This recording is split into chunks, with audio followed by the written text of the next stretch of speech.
are you doing, Rohit? How's it going, man? Yeah, not bad. Let me get It's the end of the week.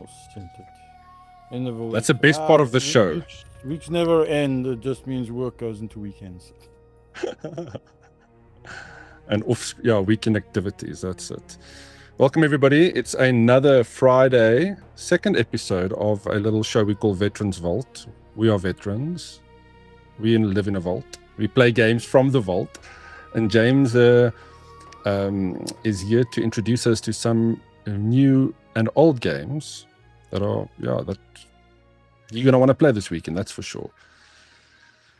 But before we get into the game, anything interesting happening this week from your side, James?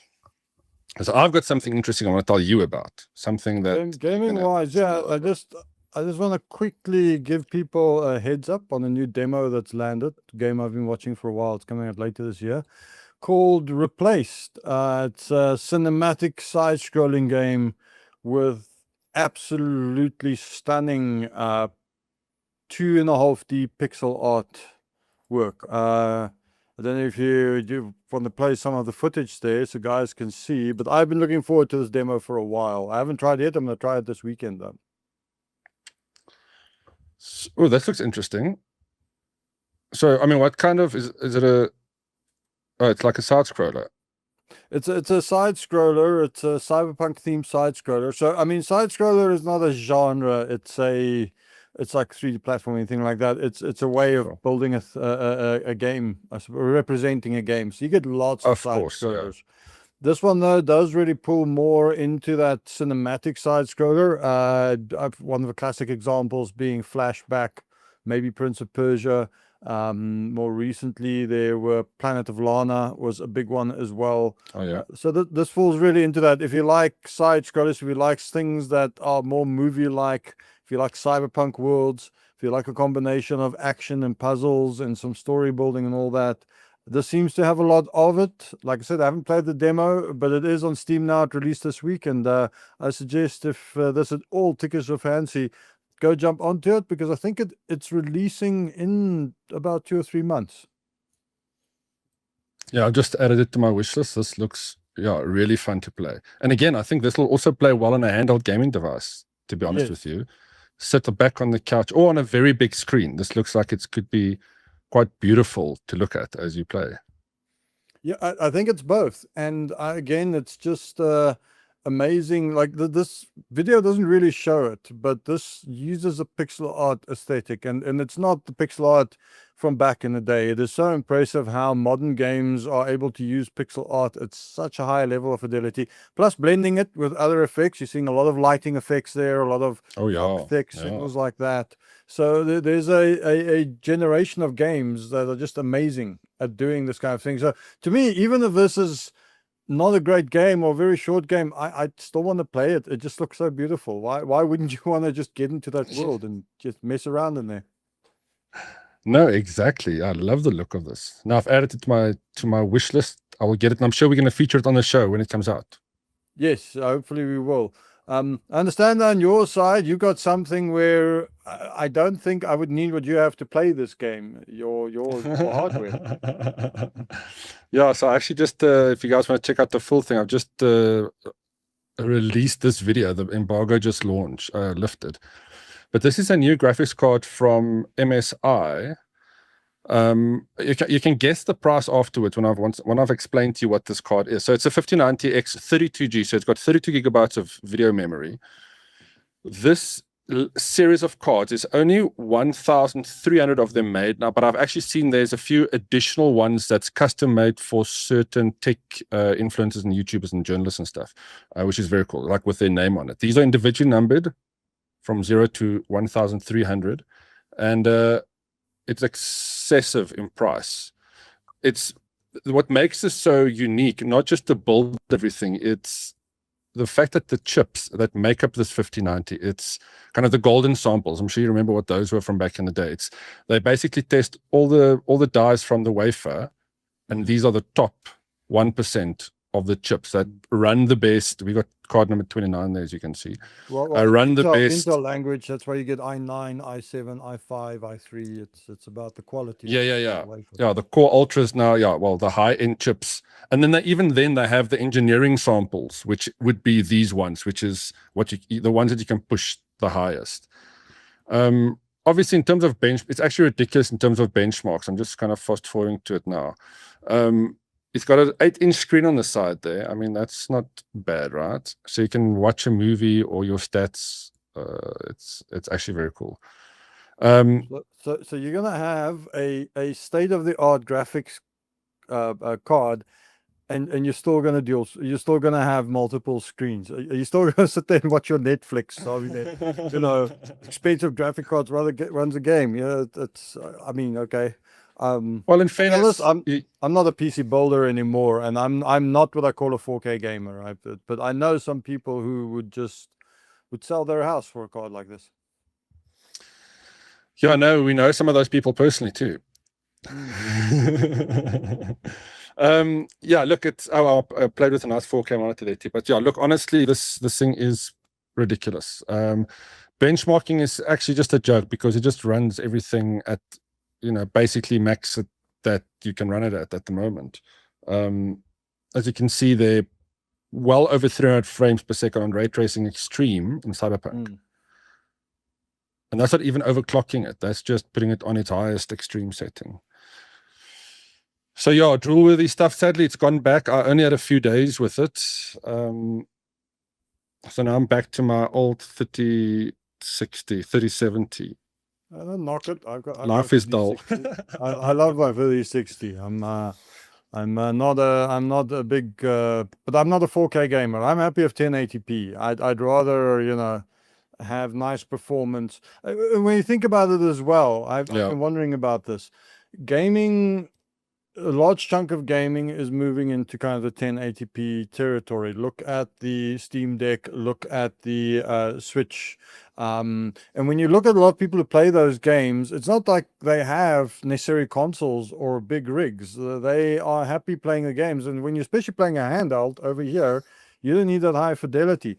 I think also what is important to think about is, I don't know, what is the game High Guard? I don't know if you've been following any of the drama around High Guard. Yeah, a lot of drama. They recently, apparently, they're laying off half their staff because it wasn't doing good enough. When you need big teams like that, we've spoken about this before, that level of fidelity, that quality that you are pushing there is incredibly expensive and very, very risky. And then you get a game, of course, it's the other extreme, like Animal Well or Stardew Valley or so forth, that goes incredibly lo-fi but is terrifically successful. People spend thousands of hours playing in there. There was a time in the past when my opinion, where every increment of graphics card gave you a tangible jump. I remember when I went from one of the early NVIDIA cards to the Voodoo 2, and then every time you had a new card, the games could take advantage and use it. But is it really that big a jump these days? I mean, there is a jump, but does it actually still make the game better? I don't think so. I think when you went from Quake 1 to Quake 2 to Quake 3, that was big. That was tangible. There was big. I remember when I went to Hexen, when the Hexen series went into the 3D engine, you could see the frame rate double from 20 frames a second to 40 frames a second between Quake and there. And nowadays, sure, you get them incrementally, but I have never had less fun because I'm sitting with a slower graphics card anymore. I don't think it happens unless you care about it. But that's a subjective thing. Objectively, I question whether we need these big graphic cards. But I know there's a lot of people who disagree with me on that. Same with high-end anything. It's I mean, if you're playing at 4K and you just want the best of the best, and it's your sport or your passion or whatever, go for it. 1080p, 1440p, perfect for everybody else. And the other point you'd made, I had a very interesting conversation with Neo 2 weeks back, and if anybody's watching this, want to go check it out, we have it on YouTube as well. Very interesting conversation. Editor, isn't he? Yeah, well, not anymore, but he's coming. We still chat all the time. He's still, we consult him a lot. Big hardware but fan, that guy, yeah. He's doing a lot with his own brand, the Overclocker, also but high end again. He's looking at the high end stuff in terms of overclocking. Well, pushing hardware and technology. Overclocking has become less of a thing now because to your point, you don't really, the performance you get out of the box and the out of the box overclocking that you can do with software like MSI Overburner, makes it very easy. So, unless you're pushing for benchmark results, for most of us, things like frame generation is going to start playing a bigger role, where your lower hardware is going to give you more frames and arguably a much better experience. Don't get me started on that DLSS and all that. Oh no, you're the naysayer. I'm not a fan. I think it makes developers lazy. I've seen too many betas games, too many indie games, too many half-ass done AA games, and even AAA, where you could see like, oh, we don't have time for this, so hey, let's just generate the extra frames to optimize our stuff instead of optimizing it. People complain about AI content in games, but they're not complaining about AI frame generation. But it's the same. It's inferior. Right? But anyway, it's a topic for a different I think we're going to have to, let's set another, because, I think our viewpoints, we're going to have a beer over that one.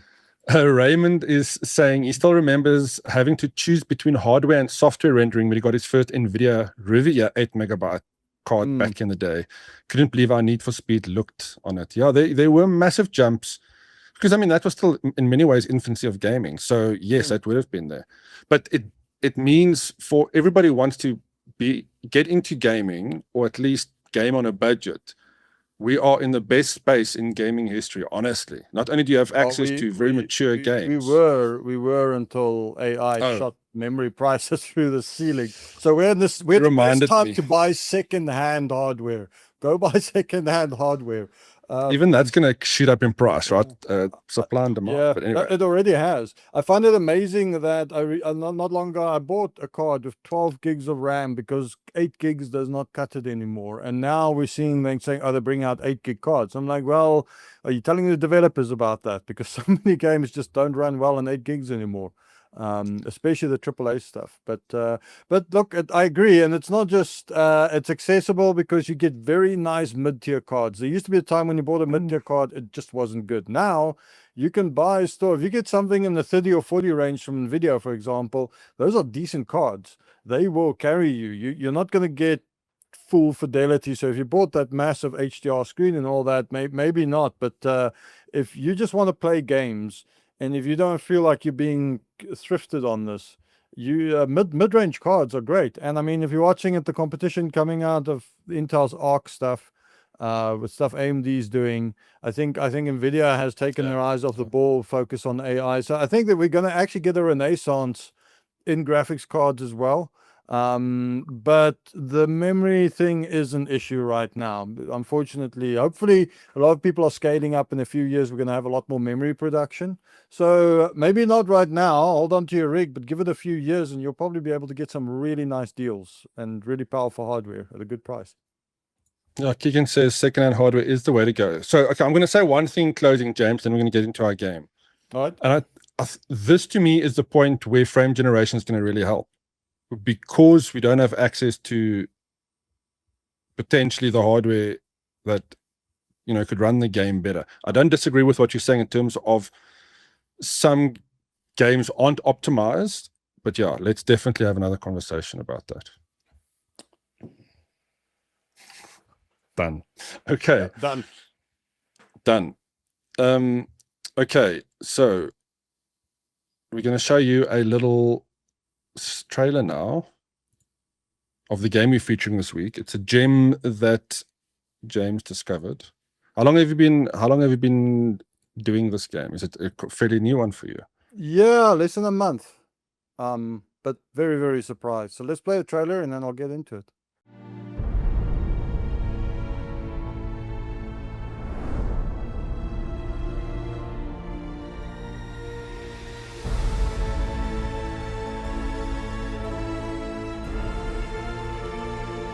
While you look at that, let me explain what we're looking at here then, while that is playing. So 4X, this is a 4X game. If you are familiar with 4X, I don't need to explain it. If you're unfamiliar, I absolutely have to explain it. The best way to explain this is if you know the game Civilization. This is very much inspired by Civilization. I'll get into the details in a second. But a 4X game is basically a turn-based grand strategy game, but one where you also build things on the ground. In the case of this style of game, you build cities, you build the infrastructure around them, you build units, you battle other factions, you explore the land, you find resources, you build your economy. Like I said, the classic example of this is Civilization. I don't know, Reichardt, were you ever a Civilization player? I was not very good at it. I loved those type of games, but I've realized then my mind isn't strategy as much. But yes, a lot of fun with them. But you do need to, sit down and spend some time thinking about things. But I'm gonna, this looks like the kind of thing I would want to try. Well, I'll push back on you there because I don't like strategy games. I think you know me well enough to know while other people are playing 4D chess, I run around and hit things with sticks. Okay. I was the caveman who was just throwing rocks at stuff. So I don't like strategy games a lot. I have a handful of strategy games that I will play. But I've always been a Civilization fan because Civilization gives you, I don't know, I like the weird scope it gives you, the weird history it gives you, the interaction, etc. Now, Old World is a game that was made by one of the previous Civilization designers. I think it was Civilization 3. And they made this, released it about in 2022. It is, if you have played Civilization, it is a lot like Civilization, but it is much more streamlined. It's a much faster game in how you play it, how you exploit resources, etc., how you settle your areas. And then it also has a dynastic element in that you actually start with a leader and you can choose who they marry and you can choose who the heirs are. You can choose which families you are friendly to in this game. And with that, if you do it right, you get extra resources and points from all of that. Your character will eventually die and then somebody new will take over. It's not stupidly in depth as you get with a lot of these kind of dynastic management games, but it's enough there to give a nice strategic side so that you're both running your empire and exploring and building armies and stuff. You're doing diplomacy of other nations, but you also have this family that and acquaintances that you're managing that gives a nice side to it. And I just want to point that out because I usually deeply dislike dynastic systems. I get so bored. I get so annoyed. I like, who cares who this person is? Who cares what they want to do? Why do I have to be nice to them? But because all of this meshes together so nicely, it's just a joy to play in that way. And I'm very hands off with the dynastic stuff. I'm sure if I competitively played against somebody who uses it very well, they'll kick my butt, but I'm still having fun. So yeah, so I would say if you like a Civ style game, but you find Civ style games to be too overwhelming or too difficult or too technical, this is a good one to look at. Okay, so that kind of answers my question. Is it something that a novice or a noob should pick up if they're not familiar with this genre?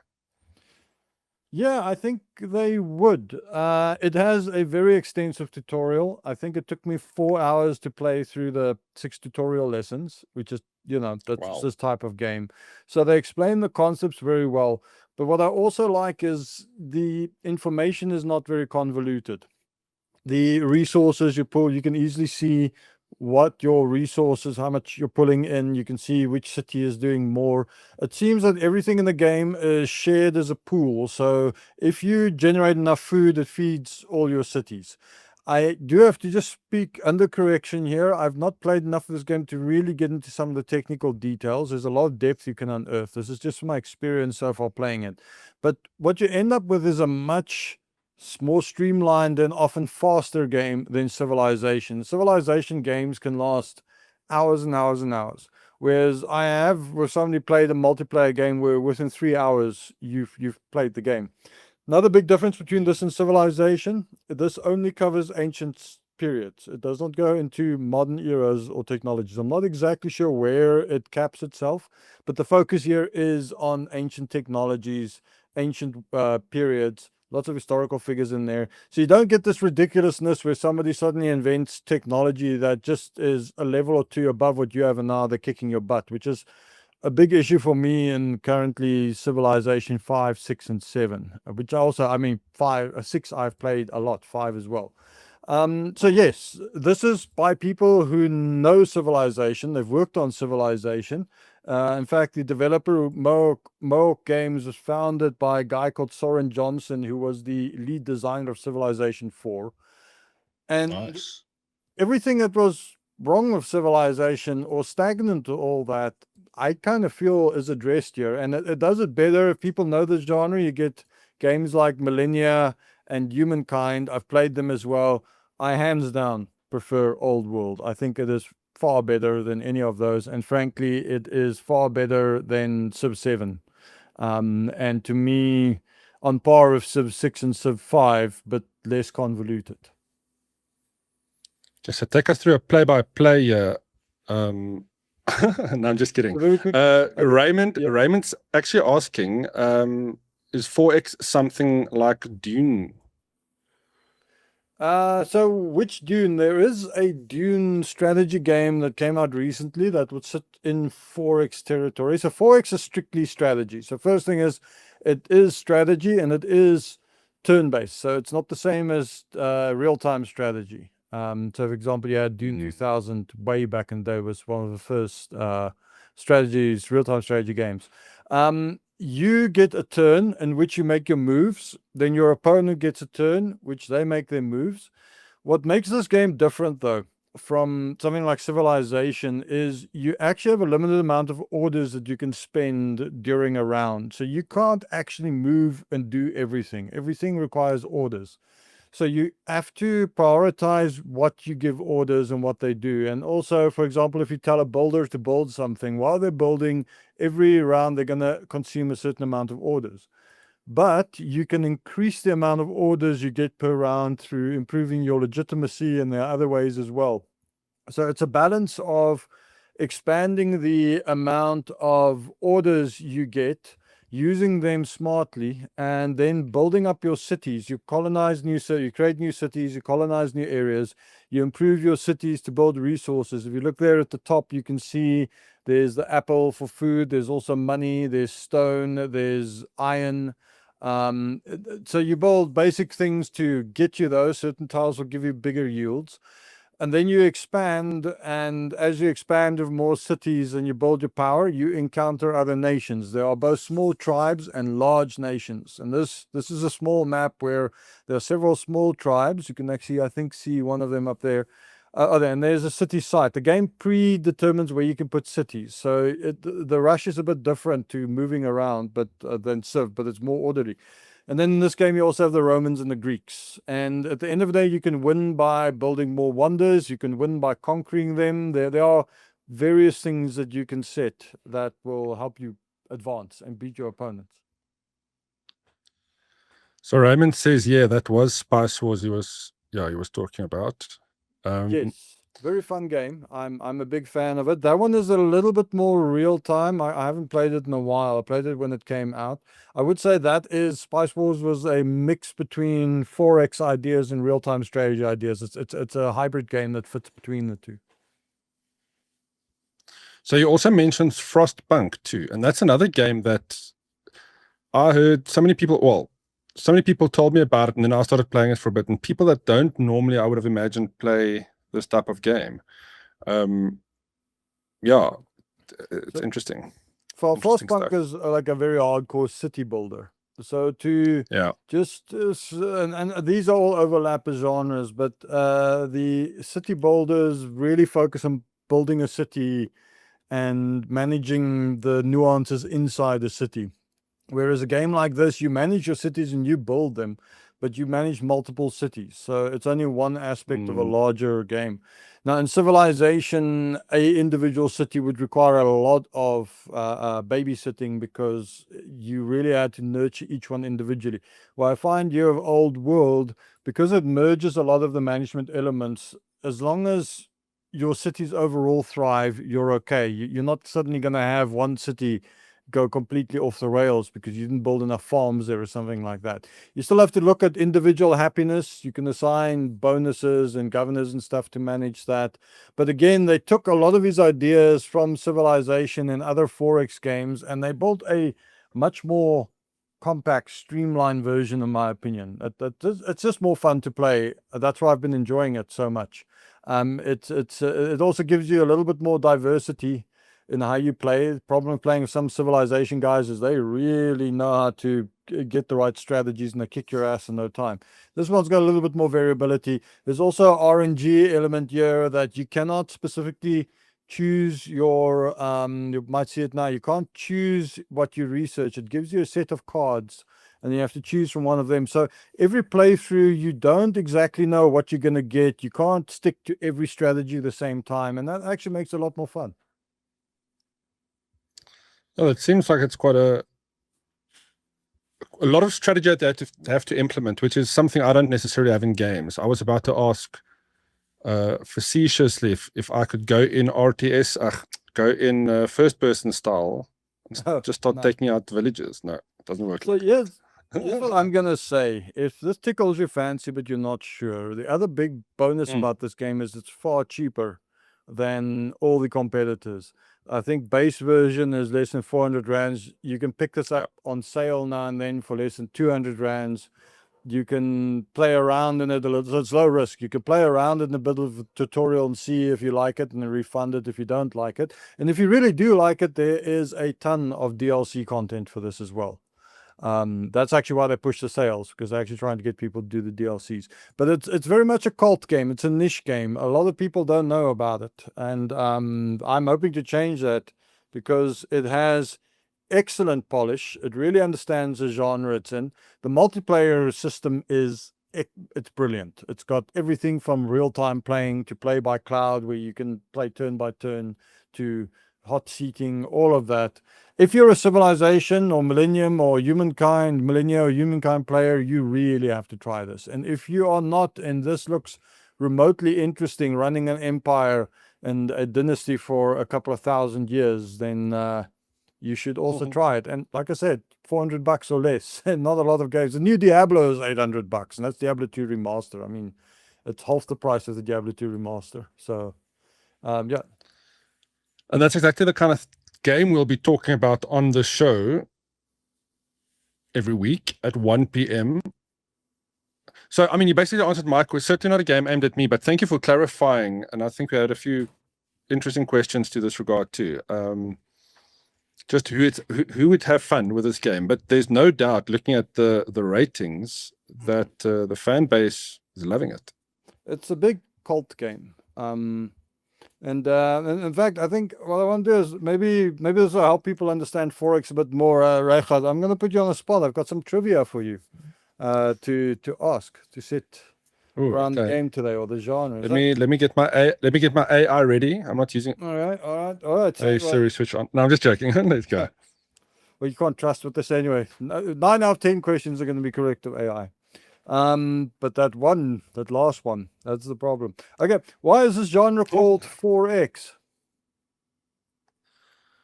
Well, I mean, is it trading forex currency between the nations? No, it's no way of a crypto scam. No idea. So it was actually coined by a game reviewer, a game writer. He was previewing Masters of Orion for Computer Gaming World in 1993, a guy called Alan Emmerich. And he rated the game 4X, XXXX. It was a pun on triple X, but he said it stands in abbreviation for explore, expand, exploit, and exterminate. So that's why it's called 4X now. That's the gameplay. You explore, you expand, you exploit, and you exterminate. And so, yeah. That is interesting. Good pub quiz question. So what year was the first Civilization game released? I want to say like early 90s. Yeah, you're in the ballpark. 1991. It was developed by Sid Meier, who, along with a guy, Bruce Shelley, who was a veteran board game designer. Then they were also inspired by illustrated history books, and as well as a game called The Seven Cities of Gold, which was released in 1984. And previous to that, a lot of people think Civilization was Sid Meier's first game, but previous to that, he had actually already made Sid Meier's Pirates and Sid Meier's Railroad Tycoon. Sid Meier was a kick-ass dude back in the day. Yeah, he still is in a way. I wonder what I'm now thinking of Peter Molyneux, but yeah, Sid Meier's still around doing stuff. But yes, no, between him and Will Wright, I think Will Wright made the Sim games, Sim City, Sims, Sim Earth. So they pretty much created that genre. Now, interesting one, because Civ 7, the newest Civilization, not a very popular game, but it helps lead in here on what is the Civilization game with the record for the most concurrent players? This is on Steam DV. I wonder, how would you compare that to anything? Like 100,000? Yeah, close. So Civilization 6 peaked at 657,000 players. This is quite a bit higher in Civilization 6, 84,000, and Civilization 5's 91,000. Now, to show Old World is such a cold game, I think it peaks at 3,000, and that saddens me because it's a fantastic game. So please, if you don't play this game, buy it for a friend who likes this game. It's just, give it a try. It's a cool little game. And then, last question, what was the first 4X game? I know you know this one, right? The very, very first 4X game. Very first one. I probably played it as well. There's something like... You're too young to have played it. No, I wouldn't even know what to guess. So, I think you were born by this. I was. So, yeah, I think we both were. Reach for the Stars from 1983 for the Commodore 64 and Apple II in 1985 was the first one. It's since come out to other things, including Amiga, MacOS, and DOS. However, some people say... What is that game called again? Just what's its name Reach again? for the Stars. What would it even look like? What is the primary... top-down pixel style thing going.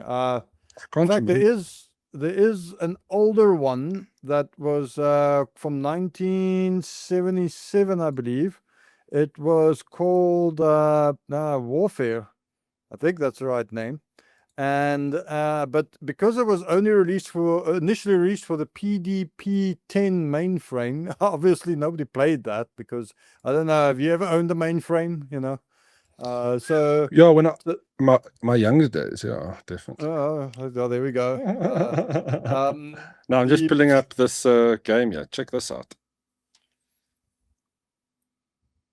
I mean, we've come a far way. Yeah, there we go. That's what 4X gaming looked like in the early 80s. There's also another one called, the first one that may have been formally made for consoles, even though all of these technically landed on a console somewhere. It's called Centurion, Defender of Rome from 1990.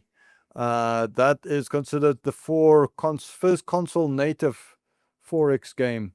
And of course, by 1991, we have Civilization, and Civilization just sets the bar for the genre.